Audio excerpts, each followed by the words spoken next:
안녕하십니까. 책 읽는 사자입니다. 여러분, 오늘은 부정선거, 아주 뜨거운 감자죠. 부정선거가 있다, 없다, 아니면 부정선거가 있을 수 있으니 까보자. 아니, 물증이 없는데 지금까지 나온 걸 저 사람들의 증언을 듣고도 왜 저렇게 포기를 못하냐?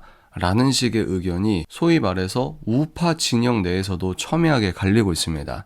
그래서 조선일보가 이 영상을 찍는 어제 아주 마음을 먹고 쓴 사설이 있어요. 그리고 아이러니하게도 그날 저녁쯤인가요? 어느 기자 한 분께서 아주 피를 토하는 심정으로 글 하나 쓴 것이 있습니다. 여러분들께 그것을 좀 보여드리고 우리가 생각을 해보자 라는 말씀을 드리려고 합니다. 조선일보 사설의 제목부터 도전적입니다. 근거 없이 중국발 부정선거 의혹을 제기하면 국익 자체가 저해된다라고 하는 겁니다.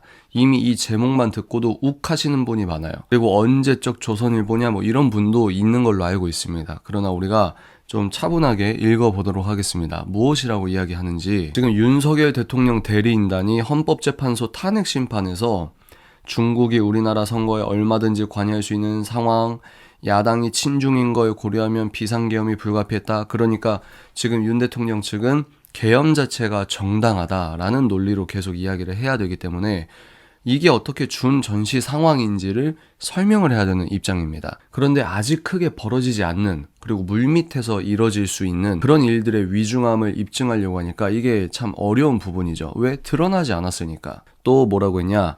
중국이 사이버 공격 등 다양한 작전 수단을 동시에 활용하는 하이브리드전을 전개할 수 있다. 맞죠?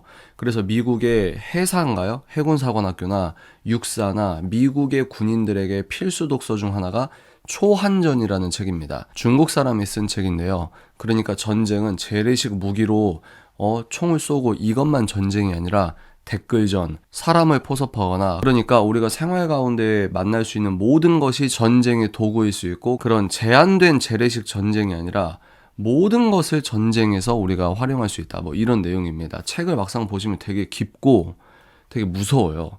여하간 그런 초안전적 입장에서 보면은 이 하이브리드전은 당연히 지금 벌어지고 있는 일이 맞습니다. 그러니까 이런 주장을 하고, 또 중국이 위장 사이트를 통해 거짓 정보를 퍼뜨린다라고 하는데, 조선일보는 이제 윤 대통령 변호인단이 이런 주장을 하는데, 핵심이 뭐냐면 우리 선거에 중국이 부정하게 개입했다는 주장이지만 근거가 없다는 거예요. 그러니까 법적인 객관적인 증거, 법적 증거가 없다고 하는 겁니다. 그래서 조선일보가 하는 말은 일반인이 아니고 너넨 대통령이고 그 주변이고 여당 국회의원이잖냐. 그러면 너희들이 이야기하는 거면 유튜버들이 음모론 펼치고 이런 게 아니라 공적이고 객관적인 증거, 물증을 내놔야 되는 거 아니냐. 조선일보는 이런 입장인 겁니다. 그래서 너네가 그렇게 얘기를 하면 대통령 입에서, 대통령 변호인단 입에서 이런 얘기가 나오면 자칫 심각한 외교 문제로 비화될 수 있다. 그런데 지금 이 말이 사실인가요? 아니죠. 시진핑은 너무 좋은 기회로 우원식 같은 국회의장 만나서 간접적, 직간접적 내정과 외교적 압박을 하고 있고, 원래 친중이었던 민주당이 지금 입법 독재와 모든 걸 먹기 직전이니까 중국과 민주당은 오히려 쉐쉐하고 좋아하고 있는 부분이죠. 되게 아이러니하지 않습니까? 중국을 견제해야 되는 친대한민국의 대표적인 언론사라고 주장하는 조선일보가 오히려 지금 미국도 거국적 차원에서 중국을 반대하고 있는 입장에서 중국과 외교적으로 문제 있을 수 있다라고 하면서 지금 다른 걱정을 해주고 있는 꼴입니다. 그래서 이런 조선일보 사설을 보고 나름대로 논리는 있어요. 그런데 여러분, 우리가 논리적이냐 아니냐만 보시면 안 됩니다. 왜?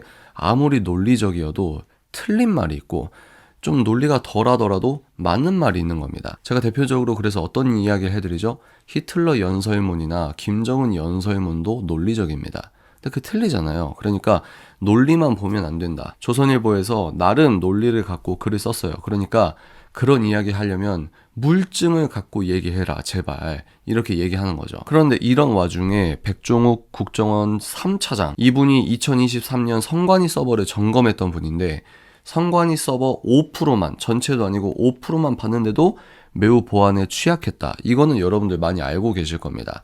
그런데 이제 이 영상을 찍는 이제 며칠 전에 헌법재판소에서 증언했을 때는 더 구체적이고 중요한 이야기를 하신 게 무엇이냐면, 개표 시스템에 대한 침투가 가능해서 특정인이 아니라 전체적인 등급 결과값을 바꿀 수 있는 그런 것을 그 당시 확인한 것으로 알고 있다. 이렇게 얘기했습니다. 그러니까 어마무시한 증언이거든요. 그래서 언론사들이 이런 내용을 실어주긴 했습니다. 실어주긴 했는데 여기에서 이 모든 상황을 갖고 일종의 단독자로서 기자의 어떤 표효라고 할까요? 이런 글이 있습니다. 인세영 기자님이 쓰신 글인데 저는 이분을 모르지만 이분에 대해서 낯이 익는 게 있어요. 왜냐면 팬데믹 시즌 때 이분이 과학에 근거해서 또 상식에 근거해서 다른 메이저 언론사들이 거의 다루지 않는 내용을 혼자 고군분투하셨던 그 기억이 있습니다. 그리고 부정선거 관련해서도 이제 마찬가지인 부분이 있는데 이분이 이제 기자로서 너무 화가 났나 봐요. 그래서 이런 기사를 이제 경제지에 파이낸셜 투데이라고 하는 경제지에서 올렸는데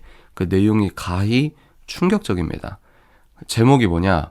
부정선거에 눈 감은 대한민국 언론사 사주들에게 고한다. 세죠? 여기 보시면 니들은 사람 새끼들도 아냐? 라고 하면서 보도록 하겠습니다. 핵심적인 것만 읽어보면 부정선거 의혹이 있으니 진상규명을 한번 해보자는 건데 뭐가 그리 무서워서 필사적으로 기사를 틀어막냐. 여기서부터 뭔가 뻥 뚫리는 게 있죠.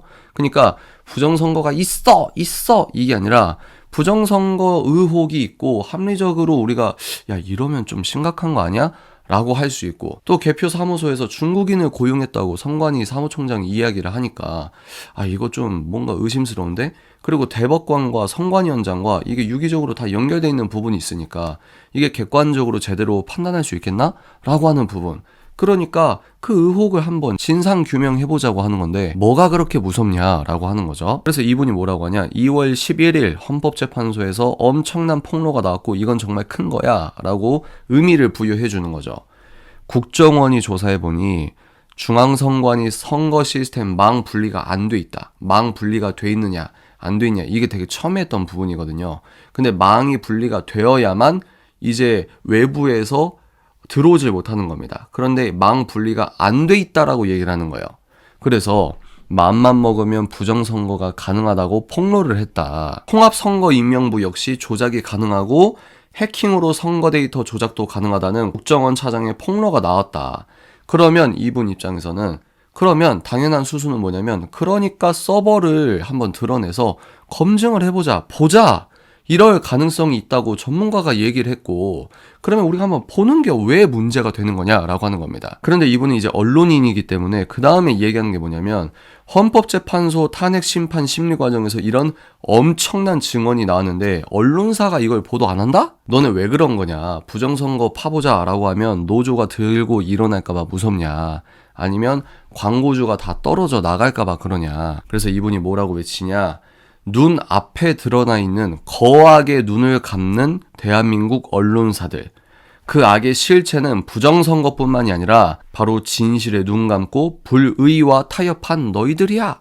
라고 하면서 그래서 이제 뒤에는 쭉쭉쭉 가다가 더러운 새끼들 욕도 아깝다 뭐 이러면서 그래서 여러분들이 영상을 보신 분들은 아니 선관위 사무총장이 말하는 게 일종의 합리적인 부분도 있네 라고 하고 더 나아가서 아니 대법원에서 판결이 끝났는데 왜 저러는 거야? 라고 하실 수 있잖아요. 그래서 여기에서 여러분께 소개해드릴 책이 Stop the Steal 많이 들어보셨죠? 대법원의 부정선거 은폐 기록이라고 하면서 도태우 변호사님을 비롯해서 이 공저자 변호사가 이제 글을 쓴 책이 있습니다. 제가 이 책을 지금 초반부터 읽어보고 있는데 프롤로그에 이제 이 책이 뭘 얘기하는지를 디테일하게 써놨습니다.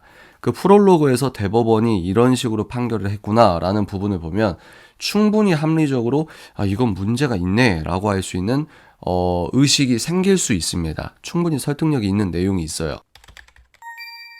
그런데 여기에서 문제가 되는 게 뭐냐면 일단 첫 번째 캐나다도 중국에서 선거 개입을 시도했다라고 공식 인정을 했습니다. 그리고 두 번째 호주는 국가 차원에서 중국의 침투, 눈에 안 보이는 초한전 영역 그리고 나라를 먹으려고 하는 시도 이런 것을 국가적으로 들고 일어나서 중국을 반대했던 이력이 있습니다. 세 번째, 미국은 대외적으로 중국을 적국으로 놓고 중국과 싸우고 있습니다. 무역뿐만 아니라 전방위적으로 중국을 압박하고 있습니다. 그리고 미국의 대통령 입에서도 부정선거론을 지금 이야기하고 있는 겁니다. 그런데 중국과 바로 옆에 있는, 지정학적으로도 바로 옆에 붙어 있는 대한민국에 중국의 물밑 개입이 없겠냐라고 했을 때 우린 상식적으로 알고 있는 거죠. 그러니까 조선일보는 그러니까 증거를 갖고 와라고 하는 거고, 근데 어떻게 재논박할 수 있죠? 니네들은 지금까지 나온 것들이 증거가 아니라고 생각하니? 라고 할 수 있는 겁니다. 그러면 조선일보는 또 뭐라고 할 수 있죠? 배춧잎, 뭐 투표지, 무슨 투표지, 본드 투표지, 우리도 알아. 그런데 조선일보 측, 그러니까 부정선거론을 부정하는 측에서 말하는 건, 그러니까 부정선거라 함은 당락을 어떤 조작을 통해서, 외부의 인위적인 조작을 통해서 당락을 바꾸는 이 실체적 증거가 있어야 되는 거잖아 라고 하는데, 우린 또 뭐라고 논박할 수 있죠? 그러니까 그걸 보자는 거 아니야 라고 하는 거죠. 제 개인적인 생각은 있지만 그걸 이 시간에 여러분께 주장하는 영상은 아닙니다.